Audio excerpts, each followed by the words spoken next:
महाभारत की आज की कड़ी में आप सबका स्वागत है। पिछली कड़ी में आपने सुना कि कैसे बेमन ही सही धृतराष्ट्र को युधिष्ठिर उनकी मां और चारों भाइयों को वापस बुलाना पड़ता है और कैसे कृष्ण भी इस बार साथ आते हैं। अब हस्तिनापुर पांडव आ तो गए, किंतु एक बड़ा विचार मंथन चल रहा था कि आगे की स्थिति का हो क्या। वर्तमान युवराज तो दुर्योधन है। उनकी मृत्यु जब सुनी पांडवों की तो जल्दी से जल्दी युवराज घोषित कर दिया गया दुर्योधन को। और ऐसे में युधिष्ठिर जो कि पहले युवराज थे वो भी वापस आ गए। तो वास्तव में क्या किया जाए, कैसे किया जाए।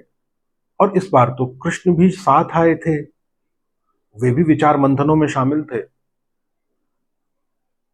विचार मंथन में यह पाया गया कि क्यों नहीं हम पूरे राज्य को दो हिस्सों में बांट देते। एक हिस्सा युधिष्ठिर को दे दें और एक हिस्सा दुर्योधन को दे दें। अगर किसी को भी एक हिस्सा दिया गया तो यह जो शत्रुता है भाइयों के बीच, ये सारा जीवन चलती रहेगी। दुर्योधन और कर्ण को यह बात जमी नहीं, लेकिन फिर भी इसी बात पर मुहर लगानी थी। किंतु धृतराष्ट्र के मन में न्याय और अन्याय की लड़ाई चल रही थी। वह करना तो अन्याय चाहता था, किंतु किस तरह से उसे न्याय का चोला पहनाया जाए यह भी था उसके मन में। भीतर ही भीतर बड़ी उहापोह कि आधा राज्य कैसे बांट दे, क्या करे कि दुर्योधन का नुकसान ना हो। और तभी उसके मन में बंटवारे की पूरी रूपरेखा उभर करके सामने आ जाती है। वह अगले दिन दरबार रखते हैं जिसमें सभी को बुलाया जाता है। युधिष्ठिर, पांचों पांडव और कृष्ण के साथ दरबार में पहुंचते हैं। भीष्म भी पहुंचते हैं, द्रोणाचार्य, कृपाचार्य, दुर्योधन अपने 100 भाइयों के साथ, कर्ण भी साथ में है। और ऐसे में चूंकि निर्णय राजा को लेना है और राजा धृतराष्ट्र हैं, वे युधिष्ठिर से कहते हैं कि वे बहुत प्रसन्न हैं कि युधिष्ठिर और उनके चारों भाई उनकी मां के साथ जीवित हैं और अब उनका विवाह भी पांचाल नरेश की पुत्री के साथ हो चुका है। भविष्य में लड़ाई ना हो दोनों भाइयों के बीच में, इसलिए वो एक व्यवस्था देना चाहते हैं जिसमें राज्य का आधा हिस्सा युधिष्ठिर को दे दिया जाए और आधा हिस्सा दुर्योधन को दे दिया जाए। और बिना किसी से जब पूछे जांचे, बिना किसी से मंत्रणा किए धृतराष्ट्र कहते हैं कि जो हमारी पुरानी राजधानी थी इंद्रप्रस्थ, और उसका हिस्सा हमारे राज्य का लगभग आधा हिस्सा है, हो सकता है थोड़ा बड़ा ही हो, मैं तुम्हें वहां का राजा बनाता हूं और दुर्योधन को हस्तिनापुर का राजा बनाता हूं। बड़ी चालाकी कर दी धृतराष्ट्र ने। यहां पर इंद्रप्रस्थ को खांडव प्रस्थ पहले से कहते हैं। अभी जब मैंने इंद्रप्रस्थ कहा तो वह खांडव प्रस्थ ही है, इंद्रप्रस्थ बाद में हुआ। उसकी भी कथा अभी मैं सुनाऊंगा आपको। खांडव प्रस्थ एक ऐसी जगह है जहां पर ऋषियों के श्राप की वजह से किसी भी वनस्पति ने उगना बंद कर दिया है। वहां बारिश नहीं होती, वहां पानी नहीं है, वहां पर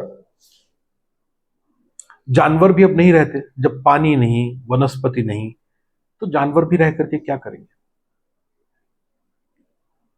किंतु विस्तार में वह बहुत बड़ा भूखंड, जिस पर कोई खेती नहीं हो सकती, कुछ भी नहीं हो सकता, ऐसा भूखंड का राज्य धृतराष्ट्र ने युधिष्ठिर को दे दिया। युधिष्ठिर हर बार की तरह इस बार भी खड़े हुए उन्होंने सिर झुकाकर कहा, जैसी आज्ञा पिताजी। यहां पर युधिष्ठिर के भी मानस को समझ लीजिए, उसके भी मन को जान लीजिए। ऐसा नहीं है कि युधिष्ठिर या सभा में बाकी बैठे लोग धृतराष्ट्र के इस अन्याय को समझ नहीं रहे।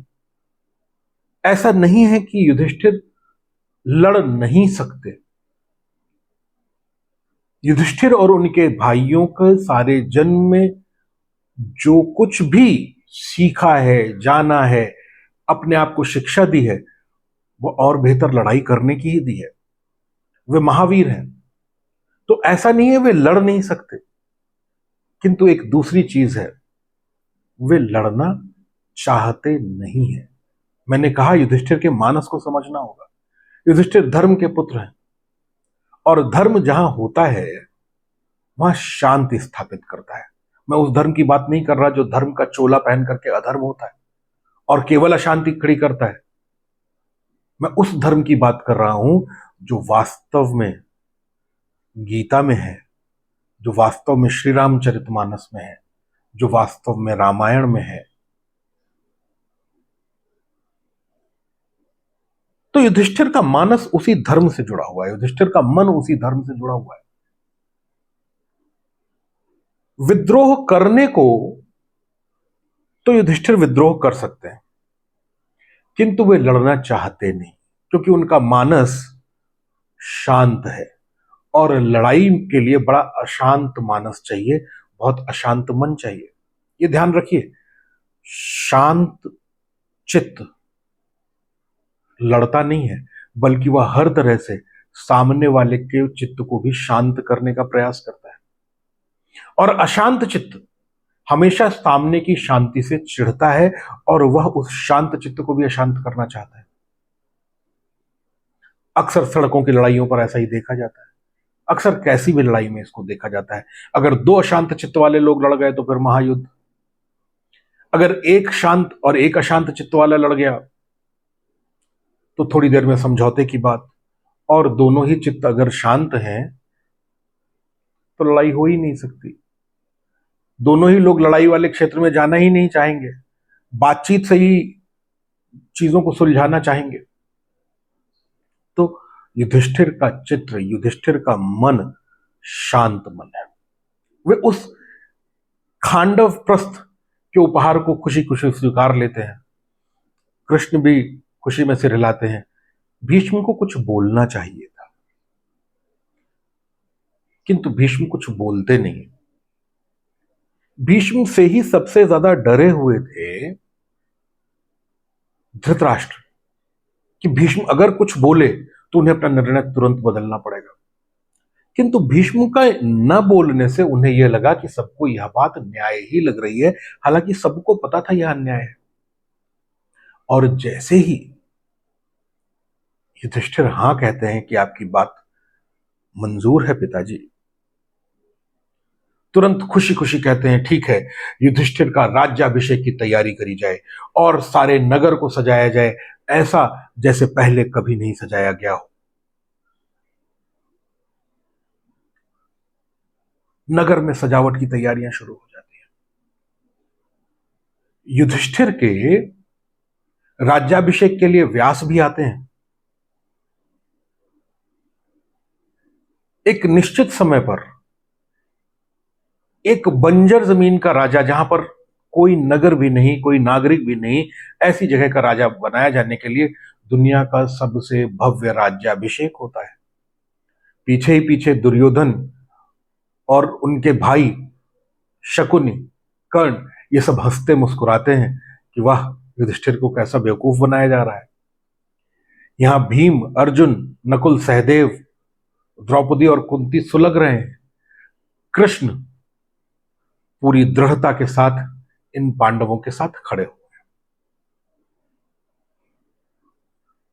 जब राज्याभिषेक होता है उस समय व्यास कहते हैं कि तुम्हें राज्य में खांडव प्रस्थ मिला है। जहां तक मैं देख पा रहा हूं और मेरा आशीर्वाद तुम्हारे साथ है। तुम इसको दुनिया के सबसे खूबसूरत राज्यों में बदल दोगे। फिर से एक एक बात धृतराष्ट्र को बुरी लगती है व्यास की। वहां हर तरह की समृद्धि होगी। भगवान करे तुम राजसूय यज्ञ करो, तुम अश्वमेध यज्ञ करो। और जैसे ही वे ये कहते हैं राजसूय यज्ञ करो, अश्वमेध यज्ञ करो, कृष्ण कहते हैं हाँ, मेरी भी यही कामना है कि जब वह राज्य अच्छे से बस जाए तुम राजसूय और अश्वमेध यज्ञ करो। इस बात पर दुर्योधन के चेहरे पर बड़ी कुटिल मुस्कान आती है। विदुर दुखी है। विदुर उस पूरे घटनाक्रम से दुखी है। भीष्म भी जानते हैं कि एक बार व्यास ने जो कहा था कि इस पूरे साम्राज्य में भाइयों के बीच में युद्ध होने वाला है और अब आगे केवल रक्त ही रक्त है, भीष्म मन ही मन उस रक्त को देख पा रहे हैं। इधर राज्याभिषेक पूरा होता है। वहां पर कुछ बनाया जा सके खांडव प्रस्थ में, तब तक के लिए पांडव हस्तिनापुर रुकते हैं। कृष्ण रात में इंद्र को बुलाते हैं और कहते हैं कि अब खांडव प्रस्थ में एक बहुत खूबसूरत शहर बनाना की जिम्मेदारी आपकी है।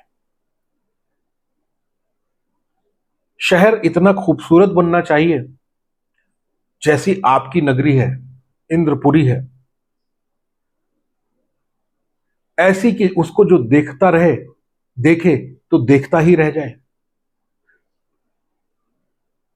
इंद्र सिर झुका करके कृष्ण की आज्ञा मानते हैं और तुरंत देवताओं के अभियंता, आर्किटेक्ट, जो भी हम कहना चाहें, श्री विश्वकर्मा जी को बुलाते हैं और विश्वकर्मा जी को खांडव प्रस्थ को एक नए नगर में बदलने को कहते हैं। और यहीं पर कृष्ण, जब इंद्र उनके सामने विश्वकर्मा को सारी आज्ञा दे चुकते हैं, तब कहते हैं कि इतना खूबसूरत नगर बसेगा तो निश्चित रूप से आज से वह जगह खांडव प्रस्थ के नाम के बजाय तुम्हारे नाम से जानी जाएगी, वह जगह इंद्रप्रस्थ होगी।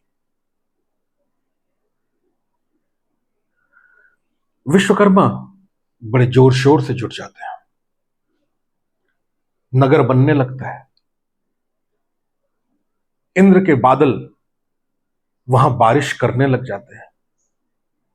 जमीन में जैसे कुछ एक ताकत सी आ गई है। तरह तरह की वनस्पतियां, तरह तरह के फूल, तरह तरह के फल उगने लग जाते हैं और यह सब बहुत कम समय में होता है।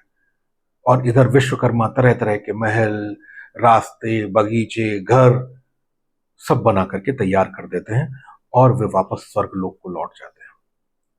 कृष्ण अब युधिष्ठिर से कहते हैं कि इंद्रप्रस्थ यानी अपनी नागर राजधानी में चलने का समय आ गया है।